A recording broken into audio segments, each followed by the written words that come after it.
name is Susan, and today we're going to talk about how really all conflicts in your life is due to indecision. And this is an equation that I think a lot of us are struggling with because we assume that the conflicts, the fights, the struggles, the hardships in our lives is due to many things, like the life being a very shitty place to be in. There are so many difficulties, people are acting like idiots, you are unlucky, and there are all these like bad karma, whatever it can be. But you might get the sense that it's not so much that you can do about struggles and conflicts in your life. But today I'm going to explain this topic from the angle that absolutely every conflict is actually due to indecision. You have not yet made up your mind, and the solution out of every conflict is to make up your mind. So let's explain this topic a bit further, shall we? So first of all, when you think about conflicts, you can think about two major conflicts. Like there are the outer conflicts, of course, and here we see everything from wars to struggles in, courts, in relationships, in, on your workplace, in your family, wherever conflicts arise. And we also see the inner conflicts. Now, these are supposed to be two different things. I will argue that they're really not, and we're going to try to solve them today. The first example that I'm going to give you to just explain the point a bit more clearly is actually something that you can find in the very normal tarot cards. So for any one of you who ever played with tarot cards or used them in any capacity, then you will know that they consist of 4 elements and then numbers 1 to 10. You also have the page, the knight, the queen and the king, and you have the 22 major arcana, like special cards. Me, as a numerologist, I usually make things pretty simple. When I do a system, I read the numbers 1 to 9 and I see how they matches any given system. Like in the tarot, I can use my knowledge of numbers in order to understand the cards. So when you look at the normal cards, and in this case I'm going to use the normal Rider-Waite tarot deck, and for you who have seen this for the very first time, you're going to have a short now introduction to tarot. The tarot cards are very interesting because if you study each of the cards, you're soon gonna find that there are certain cards who seem very negative compared to others. For example, you're gonna find that all of the sword suit, the air suit in tarot, seems very ominous, conflicts, difficulties, pain. And also you're gonna find that certain cards, as the number 5 cards, don't look so positive. And let me start by showing you some examples of this, and believe me, there is a point to this that you will want to listen to. This is the 5 of Wands. This is the number 5 with the element of Wands, which is also fire. It stands for your will. Your will, if your life is to work smoothly, should be integrated and united. In other words, life is easier if you know what the hell you want. And most of the time we may feel, but I don't know what I want. I can't make up my mind and I don't know what I want. Well, you see, then we have a problem. Because so many times when people say, actually, my life is difficult, what they're really saying is that they are perhaps stuck. They don't know what to do. And sometimes they say they don't have the knowledge or resources to know what to do. But in almost all these cases, it's actually the problem is a lack of decision, a lack of true willpower.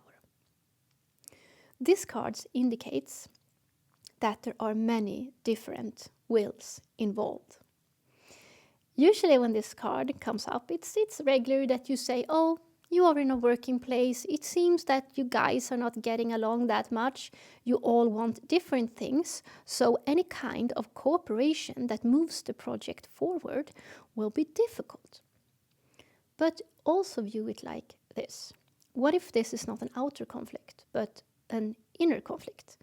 And because you cannot decide, you are stuck in a struggle with yourself.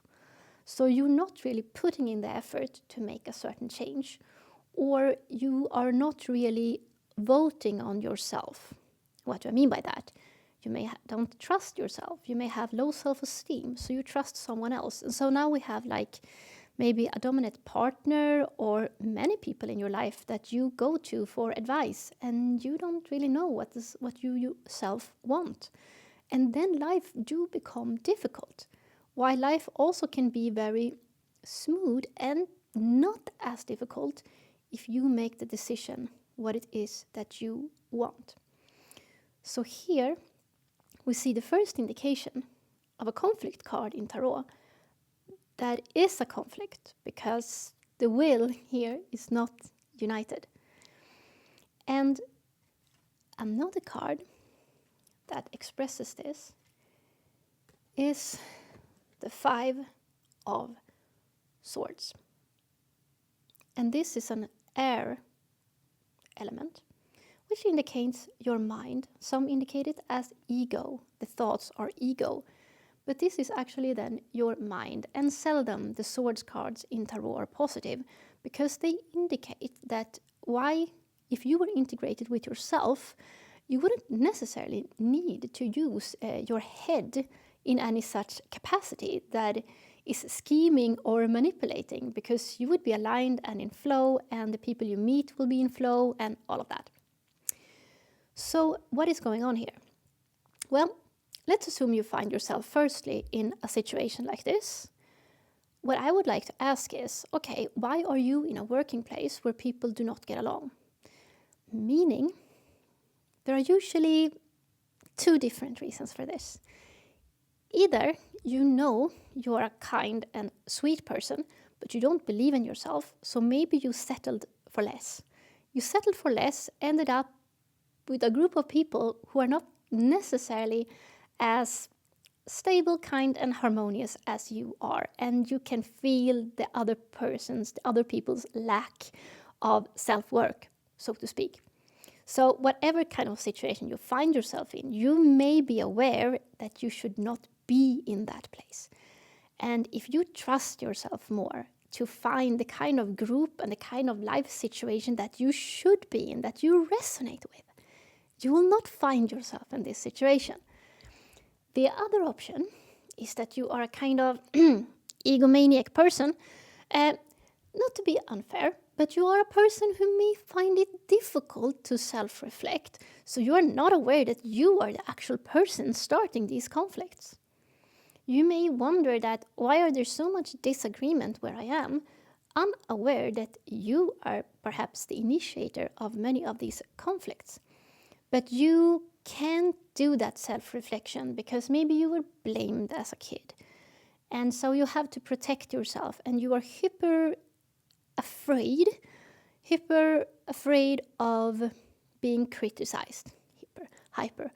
You're really afraid of being criticized or blamed or whatever, so you don't take accountability for any wrong things you do. So you blame it on others, and people don't, usually the group relations don't go so well once that happens. So maybe then you are like a car driving in the wrong lane on the street and wonder why everyone is bumping into you. That is also a possibility. In either way, that too could be resolved if you start self-reflecting or getting help to start self-reflecting. So this is not a situation that necessarily should exist. Sure, we end up in situations in our life where it's actually positive that we are challenged and that we see different perspective, and we get a chance to respond accordingly. Meaning, If you are a good person and you realize that perhaps you have put yourself in a situation, in a place with a group of people where you don't belong, maybe the right thing to do is to extract yourself. If you find yourself being blamed, accused, and you find yourself being triggered, then maybe the right way to go is not to flee from the situation, neither to attack, of course, but to actually self-reflect on, why do I feel triggered by this? Why is this happening to me? What can I learn from this? And once you learn from that, you might extract yourself from the situation then in a quite natural way. There's also always a lesson involved if you find yourself in a conflict, so be honest.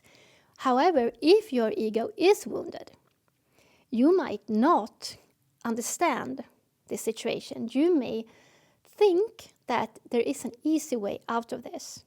Look at these fighters. If I am the fighter who wins, then there is unity. Like, I will outpower them, I will manipulate them, I will simply beat them down. And there's where we come to this card. When you get this card in tarot, it can indicate that, yes, you can win this fight. You can win this fight. You can be the winner of this fight, but it will come with a price. Because, then you would have beaten down the others and you will stand there just like the person in the cards.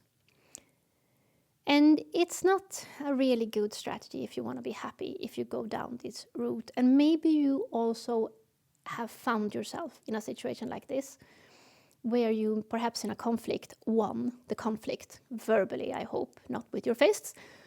And you don't feel so good afterwards. The other person got hurt, got sad. And it has a bad vibe afterwards. Of course, you want to resolve conflicts with an actual solution where there is harmony in the relationships again. And then we have the other cards. And now we're getting even deeper into why you are hurt by all these conflicts in your life. This is the 5 of Pentacles, and this is the Earth element. Earth stands for manifestation, which means the physical things in your life. This indication is, in my interpretation, how we feel about the actual result of our lives, not understanding that everything you feel when you look at your own life, when you look at your own life, you see the same abundance you feel that you have inside. So if you feel lack on the outside, it actually means that you are starving yourself from within.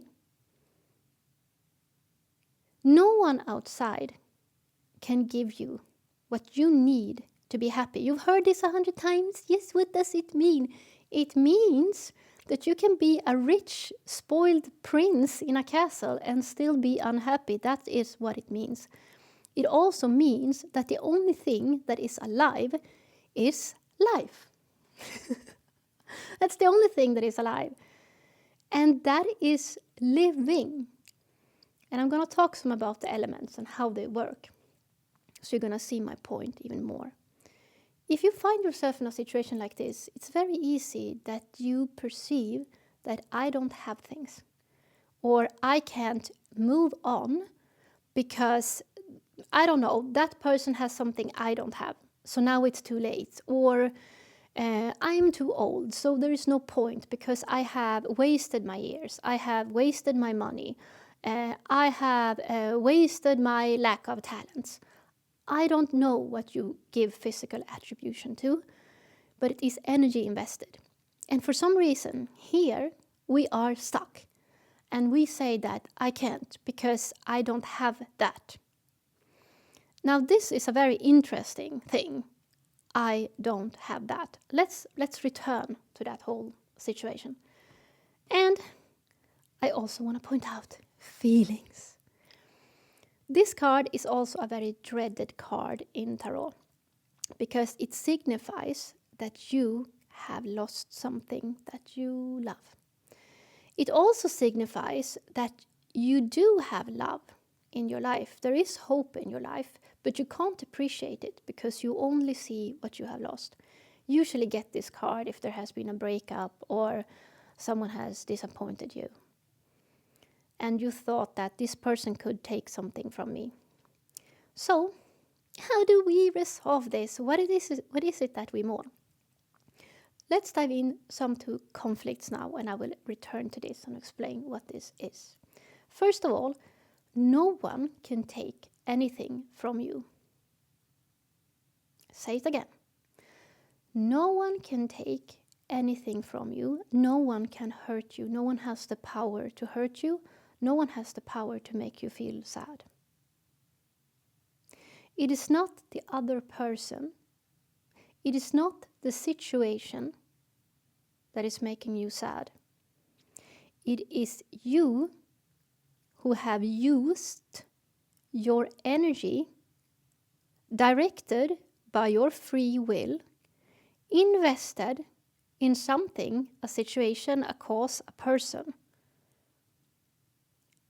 That is what you're regretting and mourning. That is what hurts you, not the other person. If you are in a toxic relationship, for example, and if you say you can't leave, it is because you have not made up your mind.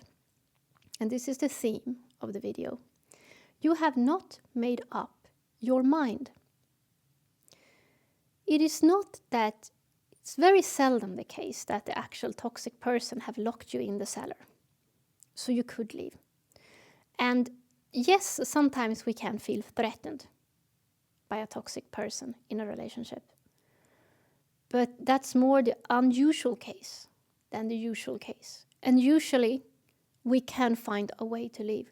But we are undecided if we really want to leave. So we stay in pain. We rather stay in pain than leave. So we are in a conflict because we cannot decide if this is actually perhaps worth it, and that we rather be with this person than be alone. And in a toxic relationship,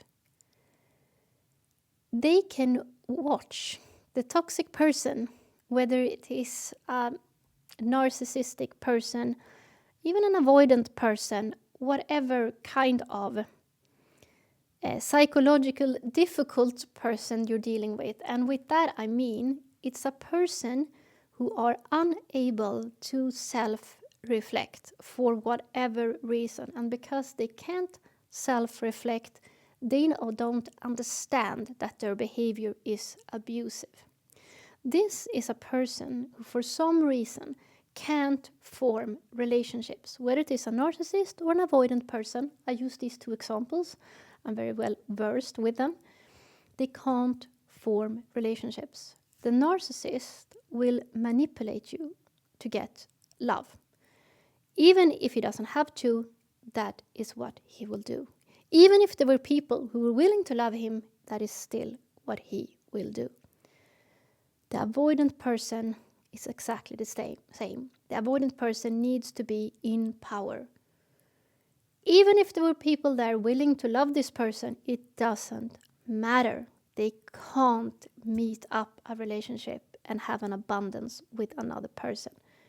For the reason of trauma, for childhood reasons, for whatever reason, they can't. So, when you are in a situation like that, you are the one giving and giving and giving your energy. Now, you can leave at any moment, but you don't want to, because with every day passing, you have given more and more and more energy. So that person has not given you any energy, not any love. And love is like the the coins of the universe, the currency of the universe is love. It's the highest energy. So you have given and given this to this person, and they have not given you anything back. So what happens now is that, why would they leave?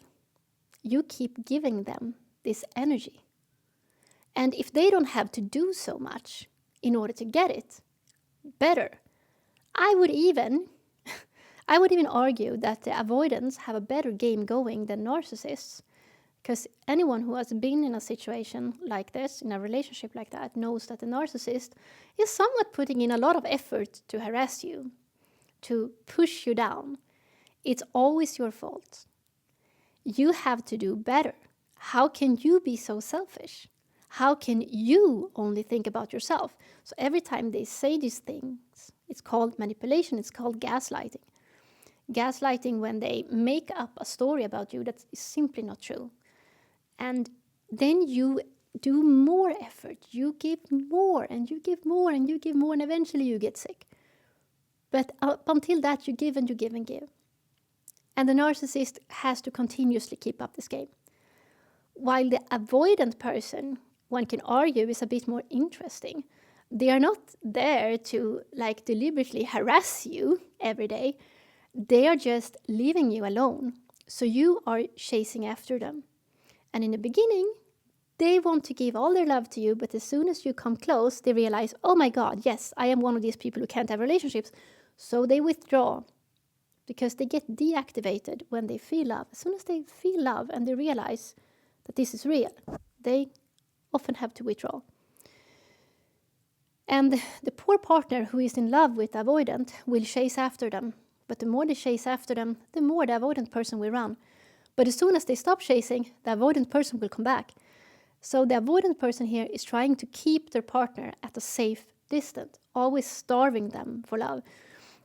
So the loving partner is giving and giving and giving and giving love, and they are pining away. They are sitting there waiting to get a text message that often never comes, or takes days or even weeks. And they sit there and wait. And the avoidant person, they can feel this. Even if there is no interaction, they can feel that the other person is waiting and loving them. They can feel it. And many people who have been in a situation like this have experienced a very curious phenomena, that whenever you are truly willing to let go of the avoidant person and don't think about them anymore, they immediately come after you. It's like they know the minute that you stop thinking about them, stop waiting for them. They know. It's almost like you were cashing in on their bank account every month, and suddenly there is no money coming in this month. What happened with the money? I have to contact this resource that I have over there. And so when you know that this is not healthy for me, I have to leave the narcissist, I have to leave the avoidant person, it is not the person in themselves that is the main difficulty. It is because you have given so much love to this symbol, this toxic partner, that burning them down is almost like burning down your own child. They know that when you hit them, you hit yourself, because they are not there. The narcissistic person is not there. You did this projection of a person that you thought was worthy to give your love to. But what happened here is that you invested so much love on this person. So if you think about it, if you've been in a situation like this, is this not right? What is really difficult here is to realizing that you invested so much love, and now you have to watch it all burn down without getting anything back. And if you harm them, you're just giving more of your energy. If you are angry at someone, it's not really they that you hit. You hit yourself because you give even more energy away. And they just laugh. They are happy. A narcissistic person is happy that you are angry, because that's also energy. An abuser don't need a love serenade. Your anger is sufficient, because you have attention on them. That means you're giving away energy. So usually they don't have to do anything back. And when I think about this problematic situation, when we feel that we invested so much in something that we can't let go of it, even if it's not good, because we made up a story, a love story or a successful story that simply isn't true. Whether it is a relationship or a business idea or a house idea, we made up a fairy tale belief what we invested beautiful love energy into. And we invested this energy into a fantasy, but it's not reality. Then it can feel hard to move on. In tarot, this is symbolized by 8 and, in this case, cups, waters, emotions. When you get this card in tarot, it means whatever you invested your energy in, realize it wasn't good, it wasn't worth it, realize it's time to move on. Because the opposite to this card is the air element equivalent. Both of these are card number 8. Here, it's stagnated. This will indicate, let's say you invested energy and love in a situation in your life. There is no result from that investment. You're not getting anything back. This represents, think about it like water that turned into ice. Because when you think about sword and air element, you can think about winter and ice. So this is stagnated water, stagnated feelings. You are stuck. And stagnated water is not good to drink. It makes you sick. It makes you ill. When you have like trauma, blocked memories, blocked emotions, things you won't let go of, it's eating you up from inside. It's keeping you stuck. And this represents being unstuck. And to go from here to here, what heats up ice? So ice becomes water. Well, fire. You need will, right? And when you look at the tarot cards, you're gonna find that, like, I'm not gonna show you any card. This is like fire. And it's will. And the 6th card and will means that you are integrated in your decision, so you would reach success. So whenever your will is united, you're gonna be able to move. But you also realized it's hard to get moving unless you use your will. But it's very difficult to find your willpower when you do not know in which direction to go. And you can't know in which direction to go unless you feel your feelings. It's your feelings who let you know who you are and what it is that you want to do. No, feelings are not bad. They're not illogical, so you shouldn't listen to them. Feelings are actually the only way for you to know what is real. Your head don't know what's real. They can imagine pink rhinos flying in your living room. Your head is not realistic, but your feelings actually are. Your feelings always matters. So your feelings will tell you what is right for you. And when you can't get in contact with your feelings, you feel like you're blindsided, you don't know what to do. So usually when we are stuck, we have to practice getting in contact with our feelings, and that at the same time actually ignites fire in us and actually an action to move. So that is good to know. And what I also want to say, if you look at the other conflict cards in tarot, you're going to find the very same pattern. Because I've shown you the number 5 cards, and I've shown you some 8 cards that is about actually the use of your, how you use your energy. When you look at the other problematic cards, the only one else I can think about that keeping you stuck is perhaps this card. It's the 2 of Swords. 2 of Swords means that you can't make up your mind. There are 2 choices in your head you have to choose. And why again and again I come back to that you can't make decisions with your head, because then you're going to end up really confused. Now I'm just gonna say, yes, I was lucky. Because if you add willpower to this, and if you melt that ice and you get flowing water, which is life, you get this nice card. And everyone loves to get this card in tarot card.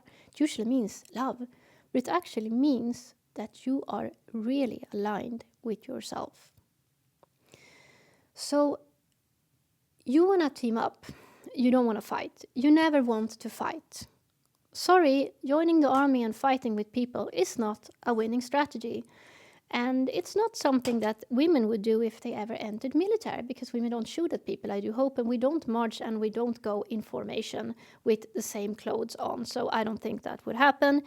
And it's just this cliche with testosterone and estrogen, that if you have only testosterone, you're going to be like that in the military and you're not going to trust anyone. Shoot and then ask questions. And women, we are more like this. Maybe we have a friend in the other country and we can talk with them and get along. Oh, what a radical idea. I never heard of that before. So it's stupid. Conflicts are stupid. It's like I can't use my intelligence to speak correctly. So I think I have to hit the other person. Or I hit the other person and blame my childhood trauma. The other problematic cards, I'm not going to make fun of it. I know it's difficult for people. But what I'm saying is that every situation is solvable if we are prepared to look within. The other a bit problematic cards might be this. What's interesting with this is that this is also a 2 card. This is very close, I would say, to this card. It's 11, which is number 2 in numerology, and this is 2. And it's a certain balance to it.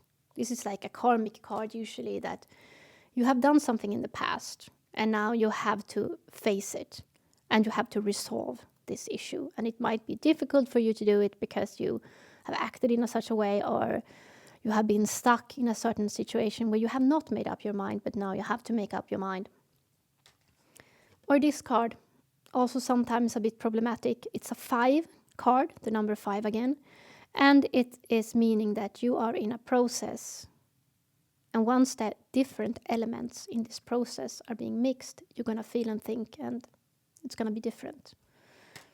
Or a number 5 card in itself, which actually means that make up your mind. No, it's not about tradition or anything of that. Some people have this interpretation of this card. I think it's an old myth that before we should listen to our church elders or our parents.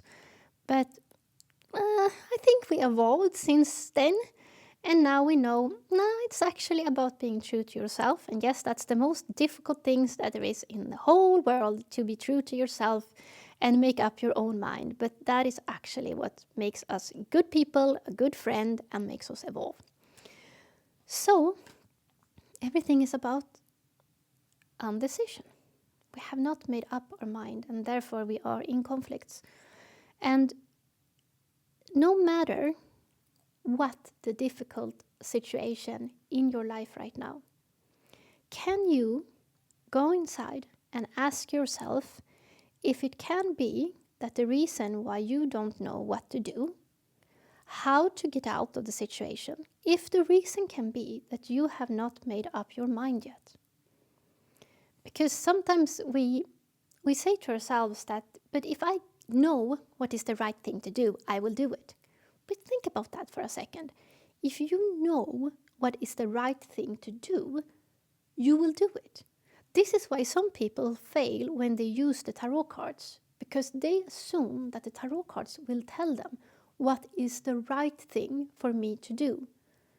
Then you have failed to comprehend that no one is supposed to tell you what is the right thing to do. You are supposed to tell yourself what it is that you want to do. Take the risk that you can be wrong, but unless you act from a chance, from a will, from something here, you can't evolve, you can't be happy, and you can't move forward in life. I even encountered a research study.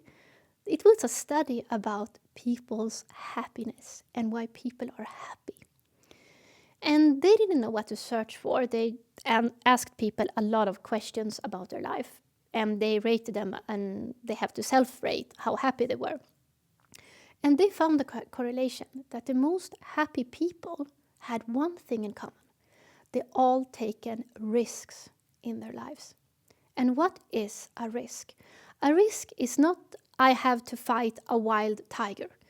A risk is every time you base your decisions on what it is that you want, no matter if it is a crazy dream. I want to go to Siberia and tame these tigers. No matter what your dream is. It can be small, it can be big, it can be speaking your mind, it can be anything. But if it comes only from you, and you feel this exalted feeling when you go after it, the sky's the limit, you feel great. That is how you know. That is what you must do. And let me also tell you this, that each time you don't act from your own will, you know what's going to happen? There is where you start blaming other people. It's infallible. It always happens in the end. I've seen this happen to people that are perceived as gurus. And they say that, oh, this person is false, this person is. And the reason is they refuse to listen to themselves. They saw what the other person was saying as an authority, that I have to do exactly what they say. And then I'm going to have good results. And then they are disappointed because they don't feel happy. You can't feel happy unless you acted upon yourself. No one can do that for you. We can inspire each other, guys, but we can't have like, this is the fastest, this is the truest answer about how things should be done. Just read this book and we're all saved. There is no such thing. Your best friend is not that person's best friend. And it's all about being closer and understanding, becoming nearer and nearer towards each other. And it's scary to become close to someone. It's scary to find out the fantastic thing that this universe is. You don't die, everything is a discovery, it never ends. The only thing that happens is that we get stuck and we put ourselves in painful situations. And we try to figure out why the hell we do that. But it's not a number on a page. It's not a word on a paper. And even if a super wise guru could look at you and say, you need to do this, what they are doing to you is that they are giving you a love message. They can read that in this area, I can see that you lack love for yourself. They can see that. A good teacher, it can see that. A good spiritual helper can see that. You lack love in that area. And I am certain that if you give love to yourself in that area, you're going to feel better. But they can't be the one handling you this love. But if you hear their words and if you embrace it and believe these words and they resonate with you, you may get the impression that it was that person who saved you, but it was you who actually learned to trust someone and to open yourself up. Not because the other person is doing it, because you trusted yourself to feel that you are worthy of love. You saw yourself in that instance. Whether it was your house cat or a guru who gave you that impression. But every time someone is leaning on someone else to save them, they become angry, they start eventually attacking other people, and they get disappointed, they get stressed. And it doesn't have to be a guru, it doesn't have to be the house cat. It can be a partner, and then they express all their misery in life on their partner. But the truth is, this was never about their partner. They could have left their partner, they could have invested more time in themselves, but they chose not to.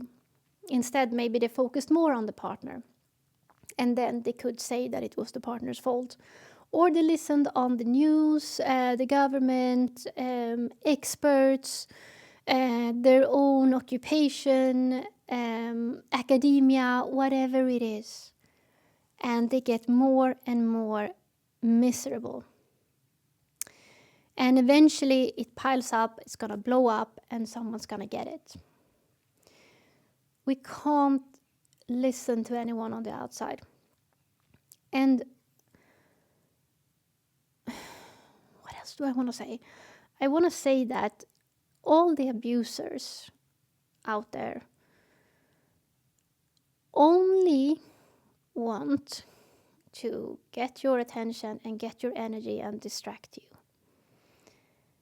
And I did the example of a toxic partner. I might as well give another example of, I don't know, governments, tax system, hello. And because it's so painful to be in a conflict, some people say that, I don't know, I'm gonna believe it's a good thing. I love governments. I think giving my money that goes to, among other things, to war, I think that's a good way to live. It's exactly what I stand for. They have to convince themselves like that, and they have to love their government or whatever because it's too painful to live in a conflict. But it's just like with a toxic person. A government will say that you are a very naughty and unlawful person if you don't give this tax money to us. And if you don't do it, we lock you in or we hurt you badly. And then I want to say, like, okay, this is like exactly like a toxic relationship. I think everyone who's been with a narcissist will know that the government is a toxic entity. And we are stuck in a lot of this situation in our lives, and it can be very hard to really feel like I am free because I can't make some decisions. It feels like I am trapped, I have to comply. And life will surely make us, force us even, to make up our mind. Because all I know is that what happens if you remain in a relationship with a toxic person, with a real toxic person, eventually it don't end well. If you look at cults, it usually ends up with people getting killed. And some may say that what's the purpose with that? Well, the toxic person don't have a game plan. They don't have a plan. And that's going to be for another video. There is no such thing and then evil lived happily ever after. They do not have a plan. So how can you follow them? How can you call them authority when they do not have a plan? They don't have a plan. Their only plan is to get a meal from you today and tomorrow and the next day. If we look at the concept of government, when we lived in a village, then we came up with the idea that if we give John $100 each, then he can arrange the next town party. It's easier like that, because now we are hundreds of people, and it's difficult if we all try to be an organizer. So let's assign one person to be the organizer, and let's give that person each like the same amount of money, and that can be used to arrange this party. Or this money can be used to arrange a common big house that we can have our gatherings in. Or a road that goes from, I don't know, to the water source into the village. Whatever. It makes sense. And if we didn't think that John did a good job, he would be discontinued. Right? It makes perfect sense. We do it because it creates more abundance for us. It actually helps and aids our life. That's why we invented this idea of a government. But what if John comes to you the next month when you're going to arrange a party? He don't want $100, he wants $200, and he's not happy to receive it. He forces you to give it away. He threatens you. You have to give me this money. John, I don't know what's going on here. We just agreed we're going to arrange this party. I want to give you this money. Why are you threatening me? And then John, he's threatening you because he wants more money, and only a fraction of this is perhaps going to that party. Rest is going to his pocket. Why else would he be threatening you? Next time he says, I will hurt you. I come with military and police unless you give me this money. Then something has gone way wrong. So with the tax system, if you don't feel that it's creating more abundance for you and helping you out, then something's gone wrong with the village. And the thing with toxic entities is that they take and they never give anything back, as I explained. They don't care if you don't love them. It's okay if you fear them as well, as long as you give them attention. As long as that money is showing up in the bank account every month, they don't care. But if you stop caring about them, then they care, because they are nothing without you. They don't have a life of their own without you. Every toxicity that you experience, something that only takes and never gives, is like a virus. It doesn't have a life.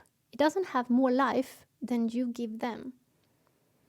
So everything shifts once you realize one important thing. The bad guy, the toxic person, you don't need them, but they need you. How can they be in power when you don't need them? Because they don't make you happy. They need you. So you are the one in power. You are always the one in power. That's why they use manipulation, and that's why they threat you. And I have to say the same thing about the conflicts in your life. Why are you stuck? What kind of feelings are you afraid of? No, really. What? What are you afraid of? In my previous video, I made example of the canary bird that you have not fed. And instead of just feeding it, you feel really bad about it. You feel that you are a bad person for not having fed your canary. So you try to ignore it, and then you lock it away in a wardrobe, and you don't want to look at it. And then it's eating you up from inside. You may take substance abuse. You drink alcohol, or you exercise too much, or work too much, or you distract yourself with, I don't know, watching TV, watching the mobile phone, social media, having more likes, filling up your ego because you feel so bad because you are neglecting yourself. When you give love to a toxic person, you're also neglecting yourself. So, what is the bad guy exactly? Why are you afraid to take the step? Why? What is it that you fear? You're afraid of leaving the toxic person because they convinced you that you need them. Why is everyone convincing you that you have to stay? Why are you convincing yourself that you have to stay? Because someone pulled a really nice trick on you. Because they had to. It was the only way for you not to walk away and take your wonderful energy and put it where it belongs. The only way. If someone tries to sell you something, yeah, for sure there are things that can be worth buying. But either way, you will have to have some kind of lack before I can sell it to you.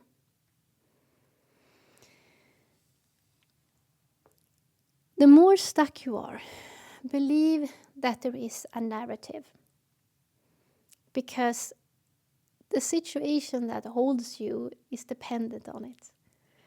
And the reason why we get stuck to start with, the reason why ego is always saying it's hopeless, you can't do it, you're too weak, it's not worth it, you are scared, it's gonna hurt, it's gonna say all these bullshit things, it's never going to say, I believe in you.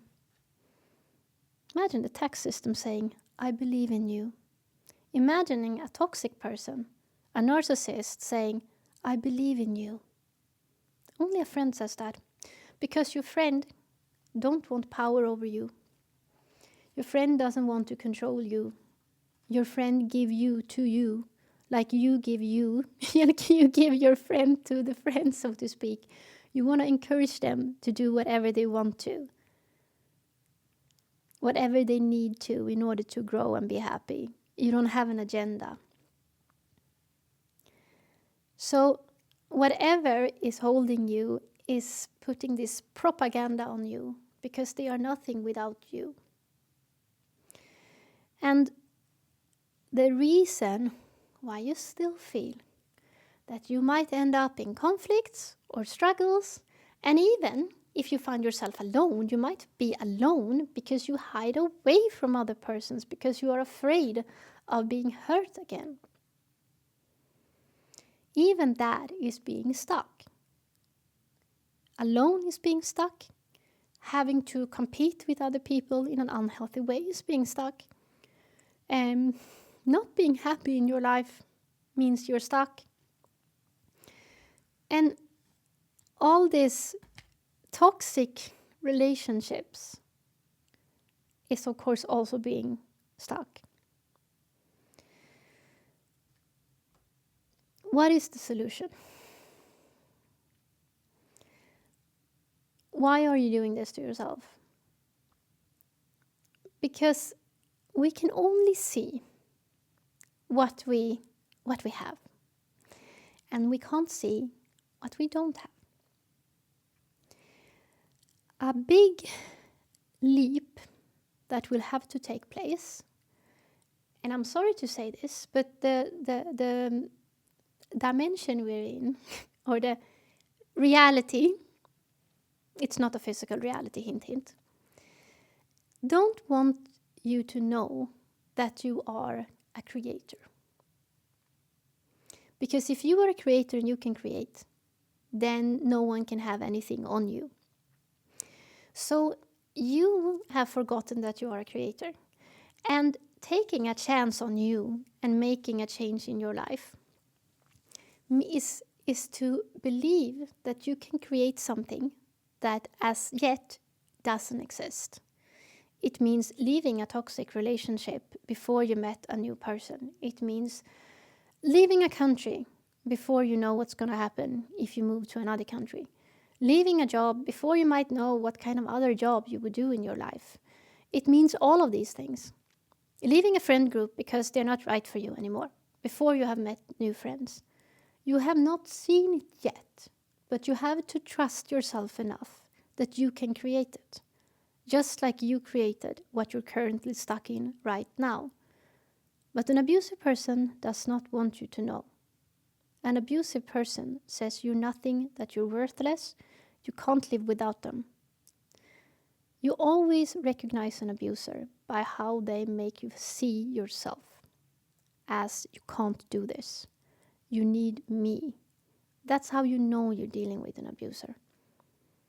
So it can be extremely difficult to feel that you're standing alone, standing on your own ground and believing in yourself. Because they want to make you feel that you can't do that. And you don't want to be alone. You want this. But you can't have this with a toxic person. You can't. And you may try to pretend, you may try to glue it together and do a make-believe, but you can't. So to believe in something before it is manifested, to create it, to know that you can create it, because that is law, it's actually impossible for you to take back your energy from the abusers and not create something new. That's impossible. It literally is impossible. You can even try it, because you will not succeed. It's impossible for you if you take back your energy from the abuser and then nothing happens in your life. That's literally impossible.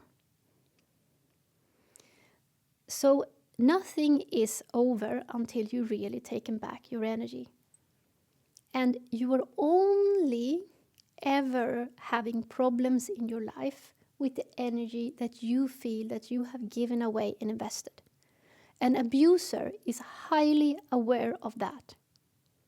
They know that they go untouched and you are only harming yourself. This is the same reason why you shall never ever comply with someone overpowering you, forcing you to do anything, no matter what it is about. Because they have no power over you until you comply. And I don't care whatever the situation contains. if that is, I was going to say something horrible, like you have to shoot that person or we kill 100 people. Don't shoot that person. Because guilt will only be on them. Only they will lose energy with their own misactions, never you. But if you kill that one person in order, because you believe they say they would kill 100 otherwise, you lost. They have you forever. Never ever comply to what another person is saying, no matter what is at stake. Never do it.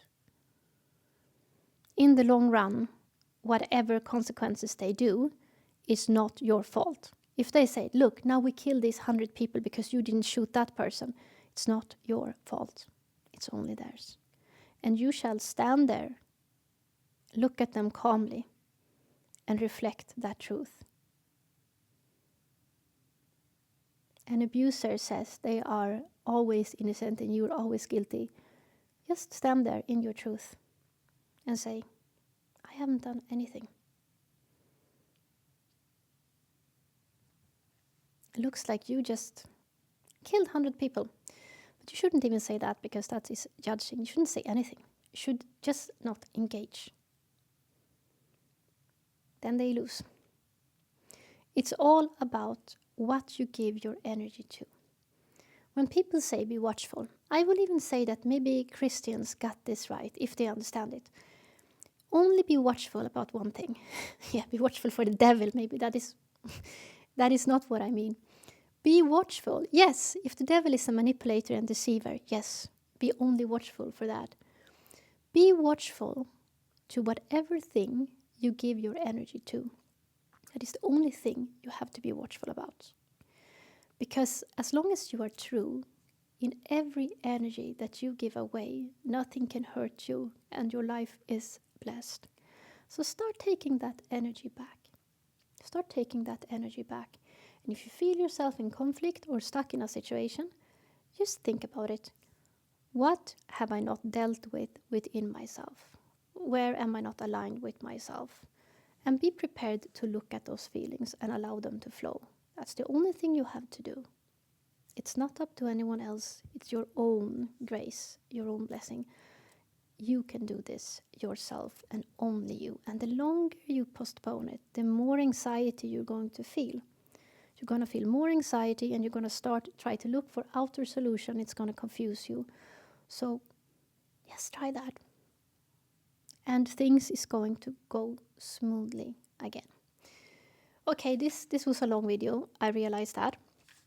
I hope it gave something. And please write your questions under the video if you want clarification about something. I will probably be talking more about this. And I think next video is going to be about darkness and how it moves about. So, have a continuous wonderful day, and I see you soon.